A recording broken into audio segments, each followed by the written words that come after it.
할렐루야. 주님의 이름으로 사랑하고 축복합니다.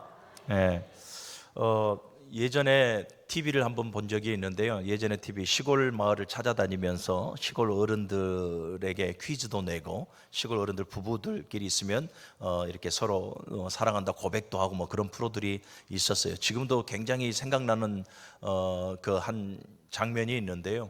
할아버지와 할머니 한 60여 년을 같이 이렇게 사셨던 분이 있는데 이 사회자가 할아버지 게임 다 끝나고 나서 할아버지 할머니를 사랑하십니까? 라고 물어보니까 그럼 사랑하지 이렇게 답을 해요.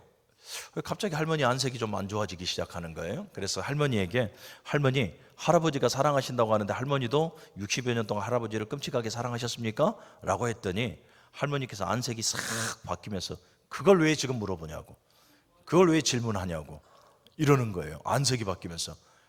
그러니까 할아버지를 사랑하고 사랑하지 않고를 떠나서 할아버지의 사랑의 고백을 방금 들었잖아요. 할머니 사랑하십니까? 그러니까 사랑하지. 그래, 이 말이 뭐예요? 60여 년 동안 와닿지 않았다라는 거겠죠. 그러니까 정색을 하면서 그 질문을 왜 하냐고. 제가 어렸을 적에 우리 시골 교회에 여러 번 교육자들께서 이렇게 바뀌셨어요. 근데 그 중에 제가 기억에 남는 분이 계십니다. 모두 다 목사님으로 부임해 오셨는데 우리가 시골의 교회를 이렇게 건축하고 나서 나중에 이제 전도사님이 오셨어요.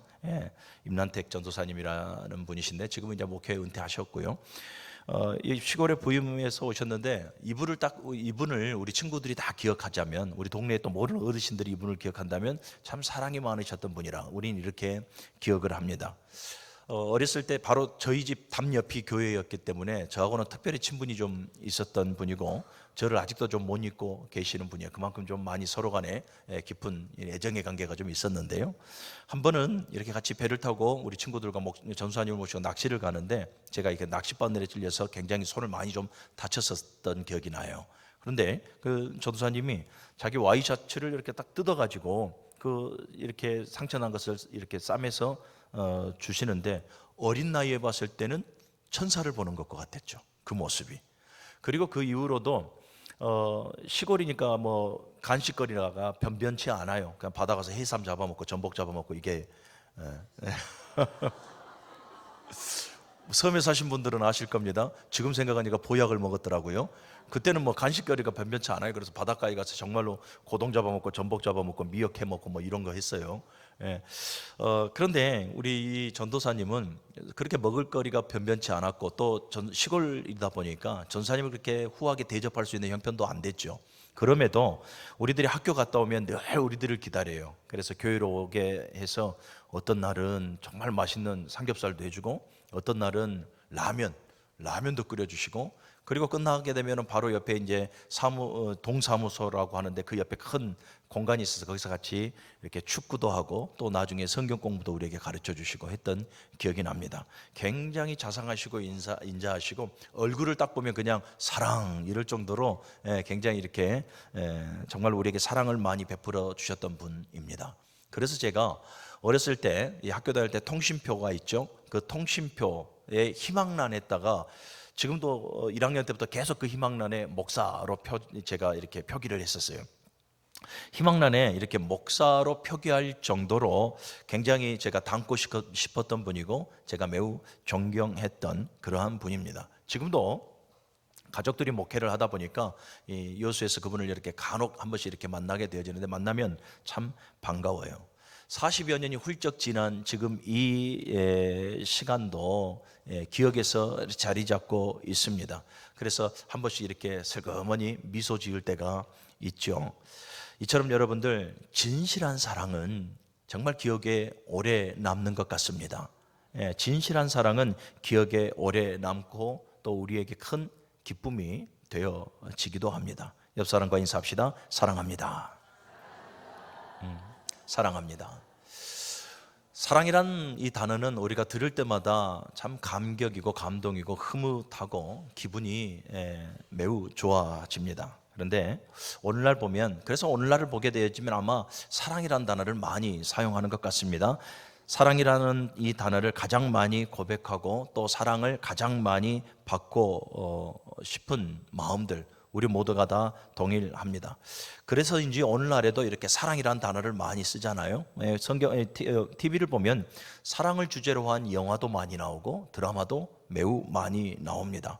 또 사랑을 노래하는 대중가요죠. 대중가요도 보면 사랑이라는 단어가 거의 90% 이상 그 대중가요 속에가 다 사랑이라는 단어가 들어가고요.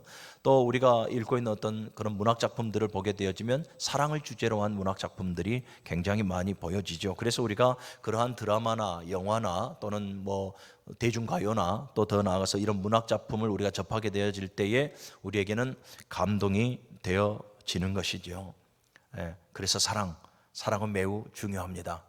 자, 그런데 우리가 이처럼 사랑 말하면서 지금까지 살아오는데 이 사랑이라는 단어 앞에 우리가 기쁘고 감동되어지고 감격과 위로와 무엇인가 조금 이 불끈불끈 솟는 새힘이 우리에게 일어나야 되는데 사랑이라는 단어 앞에 우리는 한없이 초라해질 때가 있고요. 한없이 작아질 때가 있고요. 한없이 부끄러워질 때가 있고 또 사랑이라는 단어 앞에 왠지 더 외로워질 때가 있고 왠지 더 고독해질 때가 있더라라는 거죠. 사랑의 의미하고는 정반대의 상황을 또 정반대의 감정을 느낄 때가 더 많이 있더라라는 거죠. 그 이유가 뭘까 생각해 본다면 우리가 사랑은 말 하나 진실된 사랑을 경험하지 못했기 때문은 아닌가. 우리가 사랑은 말 하나 진실된 사랑을 하지도 못하고 받지도 못하고 주지도 못하며 살아가고 있기 때문은 아닌가. 사랑 외쳐대도 그래서 더 이상 그 사랑이라는 단어 앞에 우리가 어떠한 감정, 어떠한 감흥을 느끼지 못하며 살아가고 있지는 않는가 라는 거예요. 그래서 예수님께서 마태복음 24장 12절 이하의 말씀을 보면 이 마지막 때에 대해서 말씀을 하죠. 이 마지막 때 징조들, 나라와 나라가 민족이 그리고 이후에 엄청난 이 마지막 때에 그러한 현상들이 많이 나타난다라고 말씀을 하지 않습니까? 그러나 그 중에서도 이렇게 말씀을 합니다. 마지막 때에 불법이 성함으로 많은 사람의 사랑이 식어지리라 라고 말씀을 해요. 많은 사람의 사랑이 식어지리라. 나날이 갈수록 사랑이 식어지고 나날이 갈수록 그 사랑이 메말라져 간다는 것을 우리에게 말씀하고 있는 것이죠. 여러분, 지금까지 제가 말씀드린 것은 세상만을 들여다보면서 하는 말이 아닙니다. 교회 안에서도 마찬가지예요. 교회 안에서도 사랑이 식어가고 있고요. 교회 안에서도 이 진실된 사랑을 찾아보기가 갈수록 힘들어져 가는 그 현실, 그것이 오늘의 현실이기도 합니다. 우리가 복음을 증거했을 때에 많은 사람들이 교회에 나와요. 교회에 나와서 그들이 먼저 깨닫는 것이 뭔지 압니까? 성도들을 바라봤을 때 매우 친절하다라는 거예요. 그리고 성도들이 그 친절한 성도들이 나를 향해서 최선을 다하고 애써준다라는 것을 느껴요. 나름의 사랑이죠. 그래서 내가 세상에서는 사랑을 받지 못했고 세상에서는 상처뿐이었고 세상에서는 어느 누구 하나 나를 거들떠보지 않았는데 교회라는 곳을 가보니까 내가 나를 반겨주고 나를 존귀히 대해주고 나에게 사랑을 베풀어 주는구나. 나를 향한 열심이 눈에 보인다라는 거죠. 그래서 많은 사람들이 교회에 한 발짝 더 들여보는 거예요. 교회에 더욱더 깊이 들어오게 되어지는 거예요. 그런데 문제는 뭡니까? 더 깊숙이 들어왔는데 더 깊숙이 들어갈수록 그 사랑이 더욱더 구체화되어져야 되고 더욱더 나에게 피부로 와닿아야 되고 더욱더 감동으로 충만해야 되는데 왠지 더 깊이 교회를 들어왔는데 내가 알았던 그 모습이 아니라 도리어 나에게 오는 것은 배신이고 내가 느끼는 것은 상처뿐이라면 오늘날 교회는 많이 반성해야 되고 많이 회개해야 되는 것이 맞습니다. 그래서 예수님께서 고린도전서 13장을 보게 되어지면 이 고린도 교회를 향해서 하시는 말씀이 있습니다. 사랑이 없으면 소리나는 구리요 울리나는 꽹과리와 같다. 너희가 산을 옮길 만한 믿음이 있고 산을 옮길 만한 능력이 있다 한다 할지라도 사랑이 없으면 아무런 유익이 없다. 너희들에게 믿음이 있고 너희들에게 소망이 있고 너희들에게 사랑이 있는데 그 중에 제일은 사랑이라 라고 말씀하고 계신 것이었습니다. 우리 문흥제일교회가 사랑의 공동체가 되어지기를 간절히 소원합니다. 누가 봐도 그냥 사랑이 철철철 넘쳐 흐르고 누가 봐도 어느 한 사람 얼굴을 봐도 마치 하나님의 얼굴을 보는 것처럼 그 사랑이 넘쳐나고 사랑의 내음을 맡고 그렇게 사랑으로 아름답게 하나 되어져가는 우리 문흥제일교회 반드시 그렇게 되어지리라 소망합니다. 사랑이 말라버린 시대, 사랑이 갈급한 이 시대, 이 사랑이 갈급하여서 우리는 이 사람 저 사람 또 여러모로 사랑을 확인하고 사랑을 찾아다닙니다. 그럼에도 진실한 사랑을 찾지 못해 우리는 방황할 때 있고요, 진실한 사랑을 찾지 못해서 우리는 더욱더 상처 가운데 살아갈 때가 많이 있습니다. 오늘의 현실이 그렇기 때문에 그래요. 자, 그런데 오늘 그렇게 사랑이 메말라버린 그러한 현실 속에 살아가는 우리들에게 한 가지 기쁨의 소식이 들려오고 있습니다. 10절의 말씀을 같이 한번 읽습니다. 10절입니다. 시작. 사랑은 여기 있으니 우리가 하나님을 사랑한 것이 아니요 하나님이 우리를 사랑하사 우리 죄를 속하기 위하여 화목 제물로 그 아들을 보내셨음이라. 아멘. 사랑은 여기 있으니, 사랑은 여기 있으니, 할렐루야. 이 사도 바울의 외침이에요. 사랑은 여기 있으니 우리를 향한 고백이기도 하고요, 또 사랑은 여기 있으니 우리를 향한 선포이기도 합니다. 이렇게 담대하게 사랑은 여기 있으니 선포할 수 있고 사랑은 여기 있으니 외칠 수 있는 것은 그가 곧 사도 요한이 사랑을 경험한 거예요. 이 사랑을 고백함으로 말미암아 그 사랑이 정말로 실제적이고 그 사랑이 정말로 나를 변화시켰기 때문에 고백하는 거예요. 그래서 그토록 간절한 사랑이 여기 있으니 이 말이에요. 아멘. 그토록 간절한 사랑이 여기 있으니 시간이 지나도 영원히 변치 않고 우리의 기억 속에 남아있는 사랑이 여기 있으니 정말로 냉정하고 가혹한 현실 속에서도 따뜻함으로 힘차게 살아갈 수 있게 하는 그 사랑이 여기 있으니, 냉랭한 나를 변화시킬 수 있는 그 사랑이 여기 있으니 이 말이에요. 여러분, 사도 요한이 누굽니까? 이 마가복음 3장 17절을 말씀을 보면 사도 요한을 가리켜서 우리의 아들이라 이렇게 말을 합니다. 우리의 아들. 그만큼 뭐예요? 다혈질이고 그만큼 굉장히 급한 성격을 가졌다라는 말로도 이해할 수가 있겠죠. 그런데 이 마가복음 3장 17절에는 그러했으나 요한복음과 요한 1, 2, 3서와 요한 계시록을 쑥 써내려가는 이 사도 요한을 봤을 때에 우리의 아들이라 표현하지 아니하고 우리는 사도 요한을 무엇이라 표현하고 있습니까? 사랑의 사도라 이렇게 표현하죠. 사랑의 사도라. 그렇게 다혈질이었고 그렇게 굉장히 급진적이었던 그를 변화시켰던 것은 하나님의 사랑이에요. 아멘. 하나님의 사랑으로 변화되어져 버린 사도 요한, 그래서 그 사랑을 발견하고 경험해서 오늘 저와 여러분들에게 지금 선포하고 있는 거예요.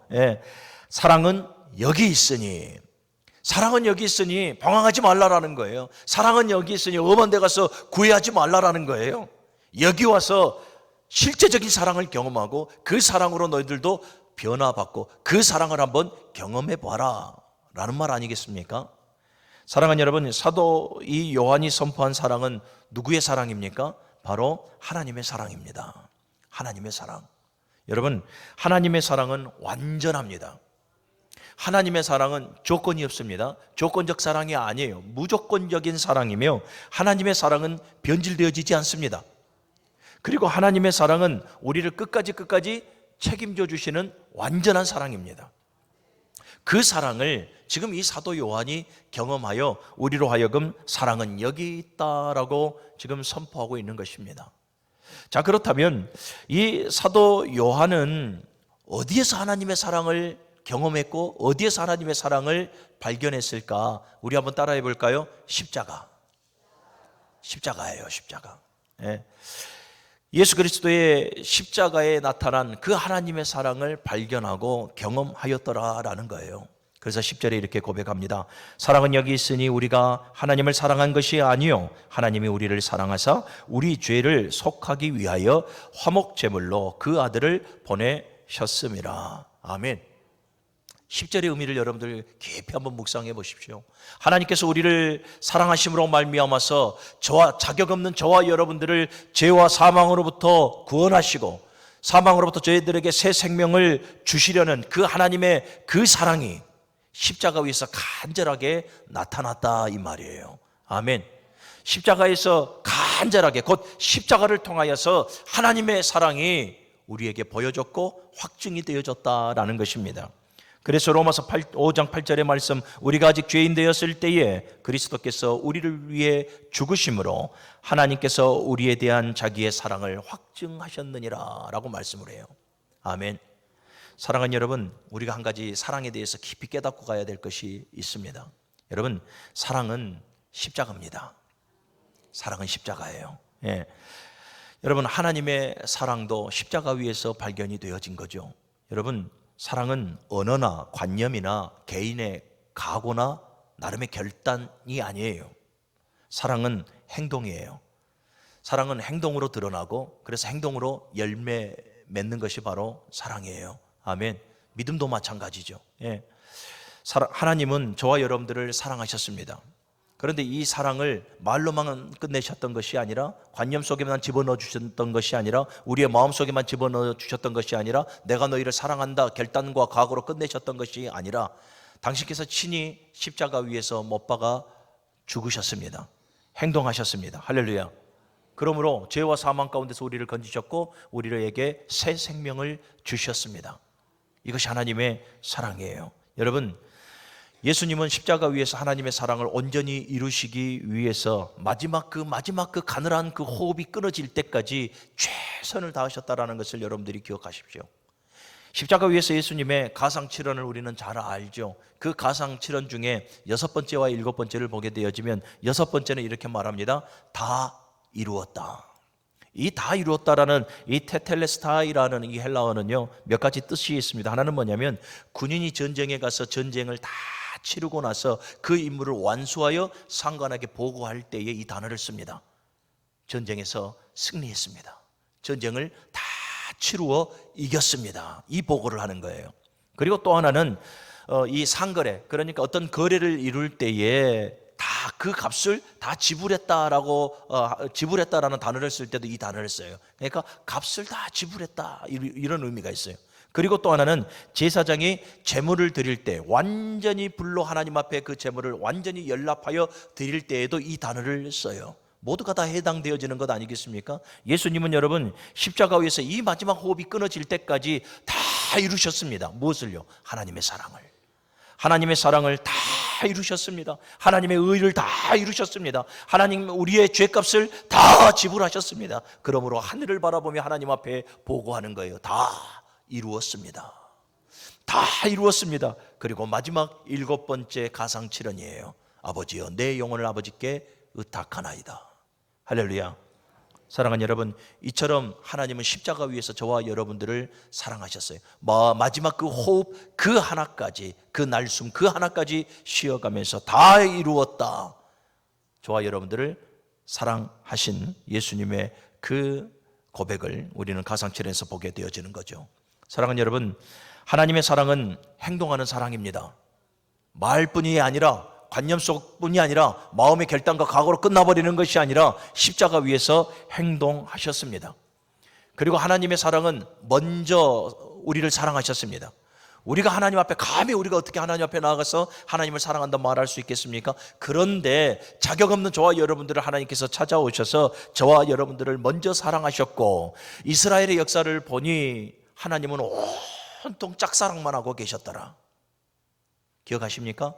이스라엘의 역사를 보십시오. 나는 너의 하나님이 되고 너희는 내 백성이 될 것이다. 하나님께서 찾아오셔서 하나님께서 일방적으로 언약적 관계를 맺어주셨습니다. 그리고 계속해서 이스라엘 향해서 끊임없이 고백하는 것이 뭡니까? 나는 너를 사랑한다. 나는 너를 사랑한다. 그런데 이스라엘 백성들은 하나님의 사랑을 거부합니다. 계속해서 우상을 짝사랑하고 계속해서 하나님의 고백을 거부하고 불순종하고 교만하여 살아갑니다.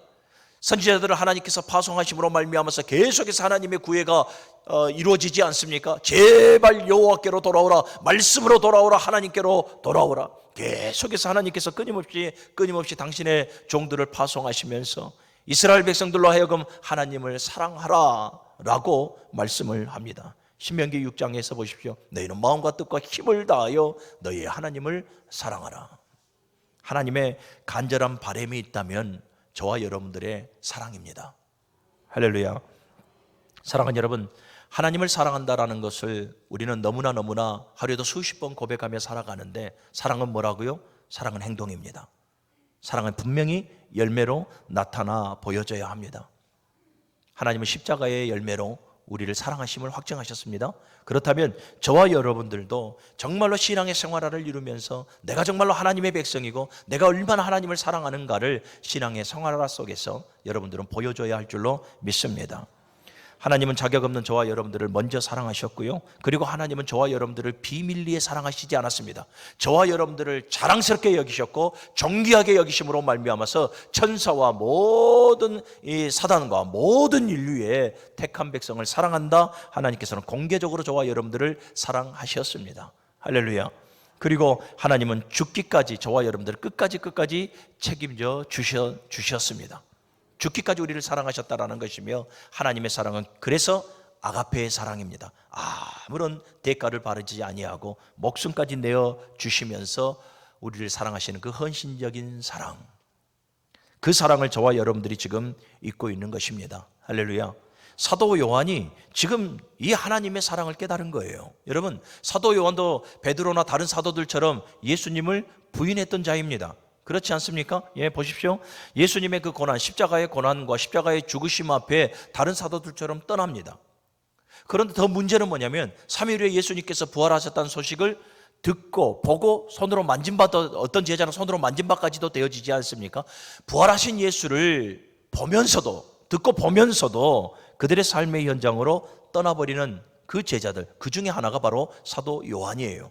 그런데 예수님 보십시오. 끝까지 그한 인생을 책임져 주십니다. 끝까지 부활하신 예수가 그를 찾아오셔서 십자가의 사랑을 깨닫게 하시고 그 십자가의 사랑을 경험케 하시고 하나님이 얼마나 그를 사랑하시는가를 알게 하심으로 말미암아 그를 변화시켜 사도로 결국은 세워 하나님의 나라를 위하여 쓰임받게 하시더라. 사랑하는 여러분, 이것이 바로 하나님의 불가항력적인 사랑인 것이죠. 아멘. 사도 요한은 예수 그리스도의 그 십자가 위에서 하나님의 사랑을 경험한 것입니다. 사랑하는 여러분, 하나님의 사랑을 잊지 마십시오. 이 십자가에 나타난 하나님의 사랑은 오늘 저와 여러분들의 삶 속에서도 고스란히 나타난다는 것을 여러분들이 기억하시기를 바랍니다. 16절의 말씀을 같이 한번 읽습니다. 시작. 하나님이 우리를 사랑하시는 사랑을 우리가 알고 믿었노니 하나님은 사랑이시라. 사랑 안에 거하는 자는 하나님 안에 거하고 하나님도 그의 안에 거하시느니라. 아멘. 여러분, 이 16절의 말씀을 조금 직역과 함께 여러분들에게 말씀을 드리면 하나님께서 여러분들 우리가 하나님 안에, 하나님이 우리 안에 계신 줄 여러분들 믿으시기를 바랍니다. 여러분, 이 의미가 뭐냐면 하나님과 우리의 교통이에요. 하나님과 우리의 교제예요. 곧 이 말은 우리들과 깊은 교제 속에서 서로 사랑하기를 하나님께서 간절히 원하신다라는 것입니다. 예, 여러분, 2000년 전에 십자가 위에서 하나님께서 제자들과 몇몇 사람들에게 그 사랑을 보여주시고 경험케 하심으로 말미암아 십자가 위의 사랑을 하나님께서 끊어버리시는 것이 아니에요. 오늘 저와 여러분들에게, 저와 여러분들 한 사람 한 사람 마음속에, 저와 여러분들 한 사람 한 사람의 신앙의 삶 속에 뿌리 깊게 새겨져 있고 저와 여러분들의 삶 속에 여전히 하나님의 사랑은 역사하고 있습니다. 예. 그런데 우리가 뭐예요? 우리가 강팍한 심령이 되어져 가는 거예요. 정말로 심령이 가난한 심령이 되어져 가야 하나님의 은혜와 하나님의 사랑을 경험하고 그 안에 가득 차고 그 사랑을 우리가 경험하며 살아갈 것인데 갈수록 우리의 마음이 강팍해져만 가더라라는 거예요. 그러나 여러분, 하나님의 사랑은 지금도 우리의 마음과 우리의 삶의 현장에 뿌리 깊게 새겨져 있고 살아 역사하고 계시다라는 것을 여러분들이 깊이 깨달으시기를 주님의 이름으로 간절히 축원합니다. 그렇습니다. 하나님의 사랑은 여러분, 그때 그 제자들 몇몇과 성도들에게만 감동으로 찾아오시는 것이 아니라 오늘 우리들의 삶 속에 너무나 구체적이고 너무나 선명하게 경험되어진다라는 것 여러분들이 기억하십시오. 그래서 여러분, 이것을 아는 사람은 여러분 예배를 드려도 감동이 있는 거죠. 기도의 삶을 살아도 감동이 있는 것이고 하나님 앞에 헌신을 해도 감동이 있는 것이고 더 나아가서 여러분 굉장히 힘들고 어려운 그 고난이라 말하는 그 고통 속에서도 우리가 십자가의 사랑을 안다면 우리는 또한 그 삶 속에서도 하나님의 사랑을 알았으니 그것도 감동이 되어지는 것이죠. 예. 여러분들의 모든 삶 속에 이 십자가의 사랑을 여러분들이 기억하시고 늘 그 하나님의 사랑 아래에서 감동으로 살아갈 수 있는 우리 모든 성도들이 되시길 주님의 이름으로 간절히 축원합니다. 사랑하는 여러분, 또한 이 하나님의 사랑이 내 삶 속에 굉장히 구체적으로 자리 잡고 있고 경험되어진다라는 것은 무엇을 의미하냐면 그 십자가의 사랑이 결국 나를 변화시킨다라는 거예요. 아멘. 여러분, 세상의 사랑, 우리가 말하는 세상적인 사랑과 주님 하나님의 사랑은 여러분 감히 비교할 수 없는 사랑입니다. 세상의 사랑은 조건적인 사랑이죠. 네가 나를 사랑한 만큼 내가 너를 사랑하는 것이고, 그리고 그 사랑을 통해서 무엇인가를 우리는 바람이 있는 거죠. 조건적인 사랑이고 매우 상대적인 사랑이에요. 그러나 하나님의 사랑은 무조건적인 사랑이에요. 자격 있는 자에게 베풀어 주신 사랑이 아니라 정말로 자격 없는 저와 여러분들에게 무한하게 베풀어 주시는 이 하나님의 그 사랑. 세상 가운데서는 여러분, 우리가 냉정하게 좀 우리 현실을 돌아보면 어쩔 때는 아무도 나를 찾아주지도 않습니다. 아무도 나를 알아주지도 않습니다. 굉장히 척박한 상황 속에서 우리가 살아갈 때가 너무나 많아요. 그런데 하나님은 그러한 자리에도 우리를 사랑하고 우리를 사랑한다라고 고백하시는 분이 우리 하나님이심을 기억하시기를 바랍니다. 그 하나님의 사랑을 깨달으면 우리가 어떤 삶을 살아가든 우리는 감동이고 우리는 눈물이 되어지는 거죠. 사랑하는 우리 무릉교회 모든 성도 여러분, 십자가의 사랑을 잊지 마십시오. 주님의 그 십자가의 사랑이 있기 때문에 저와 여러분들에게 평안이 있고 기쁨이 있는 것이고 저와 여러분들에게 소망이 있는 것입니다. 제자들에게만 부여되어진 십자가의 사랑이 아니라 오늘 저와 여러분들에게도 동일하게 감동으로, 동일하게 구체적으로 역사하는 하나님의 사랑임을 여러분들이 기억하시기를 바랍니다. 자, 그리고 이 주님의 이 십자가의 사랑은 여러분, 이 자격 없었던 사도 요한을 사랑하셔서 오늘 저와 여러분들에게 사랑은 여기 있으니 라고 선포케 하시며 증거케 하셨듯이 오늘 나를 통해서, 그리스도의 십자가의 사랑을 깨닫는 나를 통해서 또 다른 누군가에게 이 십자가의 사랑을 흘려보내시기를 하나님께서는 원하신다라는 것 또한 여러분들이 기억하시기를 바랍니다. 11절의 말씀을 같이 한번 읽습니다. 시작. 사랑하는 자들아, 하나님이 이같이 우리를 사랑하셨은즉 우리도 서로 사랑하는 것이 마땅하도다. 14절의 말씀요. 시작. 아버지가 아들을 세상에 구주로 보내신 것을 우리가 보았고 또 증언하노니. 아멘. 사랑하는 여러분, 사랑을 받은 자로서 그 하나님의 사랑을 또 다른 누군가에게 흘려보내야 될 그러한 책무가 우리 저와 여러분들에게 있다는 것을 명심하십시오. 11절의 말씀을 다시 보면 사랑하는 자들아, 하나님이 이같이 우리를 사랑하셨은즉 우리도 서로 사랑하는 것이 마땅하도다. 이 마땅이라는 단어가 오민이라는 헬라어인데요, 이 의미는 당연하다, 분명하다, 마땅하다 이런 의미를 가지고 있어요. 그러니까 하나님께로부터 사랑을 받은 자들은 마땅히 그 하나님의 사랑을 나눌 수 있어야 된다. 그 하나님의 사랑을 증거할 수 있어야 되고 그 하나님의 사랑을 전달해야 된다, 흘려보내야 된다라는 거예요. 아멘. 은혜도 마찬가지고 사랑도 마찬가지예요. 복음도 마찬가지예요. 하나님께로부터 오는 토부, 모든 좋은 것들은 여러분 나를 통해서 누군가에게 흘려보내야 될 그 의무가 저와 여러분들에게 있어요. 하나님께로부터 여러분, 우리는 복음을 받은 자들이라면 복음이 여러분들 내 안에서 고인물이 되어져서는 안 돼요. 또 다른 누군가에게, 또 다른 죽어가는 그 영혼에게 그 복음이 흘러가야 돼요. 누구를 통해? 나를 통해서. 하나님 앞에 은혜를 받았습니까? 그 은혜가 내 안에서 고인물로 있으면 안 돼요. 나를 통해서 또 다른 누군가에게 하나님의 은혜가 흘러나가야 돼요. 하나님의 사랑이 마찬가지예요. 그 하나님의 사랑도 나를 통해서 또 다른 누군가에게 흘러가야 되고, 그래서 그도 그리스도의 그 십자가의 사랑, 그것을 경험해야 돼요. 그렇게 누군가에게 흘려보내야 될 그 책무가 오늘 저와 여러분들에게 분명하게 부여되어졌다는 것을 여러분들이 명심하시기를 바랍니다. 아까 서두에 말씀드렸죠. 이 마지막 때에 예수님께서 마태복음 24장 12절 이하에 이 마지막 때의 징조, 그 중에서 사랑이 식어간다. 많은 사람들의 사랑이 식어지리라 라고 말씀을 해요. 사랑하는 여러분, 마지막 때에 왜 사랑이 식어가는 줄 아십니까? 우리는 사랑이 식어간다는 것을 사실은 피부로 다 잘 알아요. 경험적으로. 그리고 관계 속에서 정말로 사랑이 메말라가고 매우 강팍해져 간다는 것을 다 압니다. 그래서 이 마지막 때에 많은 사람들의 사랑이 식어지리라는 이 문구를 우리는 너무나 당연하고 합당하게 생각합니다. 이해를 합니다. 그런데 그 사랑이 식어가는 이유에 대해서는 우리가 온전하게 그 이유를 바로 알지 못합니다. 우리는 이렇게 말하죠. 사랑이 식어가는 그 이유에 대해서 세상이 강팍하기 때문이라고 말을 해요. 세상이 강팍하고 세상의 구조가 그러하기 때문에 사랑이 점점점 식어진다라고 말을 해요. 사람이 갈수록 모두 다가 개인주의가 되어져 가고 매우 이기주의적인 삶을 살아가게 되어지고 남을 돌아볼 여력이 없는 그 바쁨의 삶을 살아가는 시대가 오늘의 시대이니 사랑이 식어가는 것 당연합니다. 우리는 이렇게 생각합니다. 그런데 여러분, 이것은 우리의 관점이고요. 하나님의 관점에서 보게 되어지면 왜 사랑이 식어가는가? 바로 저와 여러분들 때문에 그래요. 저와 여러분들 때문에. 우리는 하나님의 그 십자가의 사랑을 경험한 자들입니다. 할렐루야. 그럼 뭐라고요? 세상을 향해서 내가 받은 그 은혜와 내가 받은 그 복음과 내가 받은 그 하나님의 사랑을 흘려보내야 될 절대적 사명이 우리에게 있어요.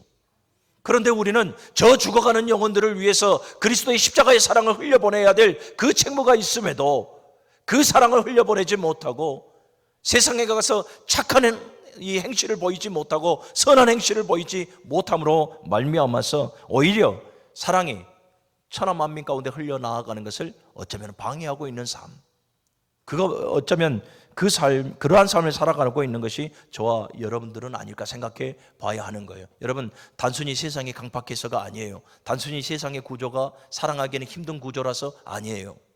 진정한 사랑을 알고 경험했던 저와 여러분들이 그 세상을 그 사랑을 세상 가운데 뿌리지 못하기 때문에 그래요. 이것을 여러분들이 명심하시기를 바랍니다. 우리 한 장 앞으로 한번 넘겨볼까요? 요한 3서 18장의 말씀 우리 큰 목소리로 같이 있습니다. 요한 1서 3장 18절 시작. 자녀들아, 우리가 말과 혀로만 사랑하지 말고 행함과 진실함으로 하자. 아멘. 우리가 사랑을 전하는 방식은 뭡니까? 말이에요, 말. 그리고 거기서 끝나요. 그런데 성경은 분명하게 말과 혀로만 사랑하지 말고 행함과 진실함으로 하자. 하나님께서 십자가 위에서 정말로 행함으로 진실함으로 당신의 사랑을 우리에게 확증해 주셨듯이 우리가 세상 사람을 향해서 내가 너희를 얼마나 사랑하는지, 하나님이 너희를 얼마나 사랑하는지를 행함으로 보이라라는 거예요. 진실함으로 보이라라는 거예요. 우리 문흥교회 모든 성도 여러분, 모든 교회가 그리하지 아니한다 할지라도 우리 문흥제일교회는 행함과 진실함으로 교회 안에서 서로 사랑하고 교회 밖에서 사랑을 흘려보낼 수 있는 그러한 사랑의 교회가 되어지기를 간절히 소원합니다. 말씀을 정리합니다. 진실한 사랑을 볼 수 없는 시대에 우리는 살고 있습니다. 부부 사이에도, 부모와 자식 사이에도, 형제 간에도, 그리고 이웃 간에도, 더 나아가서 교회 안에 성도와 성도 관계 속에서도 진실한 사랑을 찾아보기 힘든 시대, 그 시대에 우리는 지금 살아가고 있습니다. 아니요, 나름대로 사랑이라 말하는 것도 있습니다. 나름대로 부부 간에 사랑합니다. 부모 자녀 간에 사랑합니다. 형제 간에도, 또 성도 간에도 우리는 인사하며 사랑합니다라고 말하지만 그 사랑은 하나님의 사랑이 아닙니다. 하나님께서 원하시는 사랑은 정말로 아가페적인 사랑이에요. 헌신적인 사랑. 어떠한 조건을 걸고 사랑하는 것이 아니라 무조건적인 사랑. 그 영혼을 위해서 모든 것을 쏟아 부으며 사랑할 수 있는 그 하나님의 사랑을 원하는 것입니다. 사랑하는 여러분, 십자가의 사랑을 회복하는 우리 성도들이 되시기를 바랍니다. 십자가 위에서 물과 피를 다 흘리시고 하나님, 내가 다 이루었습니다. 이제 내 영혼을 아버지께 의탁하나이다. 그 외마디 마지막 비명까지 주님께서 지르시고 끝까지 저와 여러분들을 책임져 주셨던 그 사랑, 그 사랑을 여러분들이 깨닫고 회복하셔서 이제 저와 여러분들의 삶의 현장에서 오늘 사도 요한이 외쳤던 것처럼 사랑은 여기 있으니, 보라 죽어가는 많은 영혼들아, 사랑은 여기 있으니, 사랑은 여기 있으니 여러분들 외치고 증거하고 전달할 수 있는 시대적 사명을 감당해 나아갈 수 있는 우리 문흥교회 성도들이 되시기를 주님의 이름으로 간절히 축원합니다.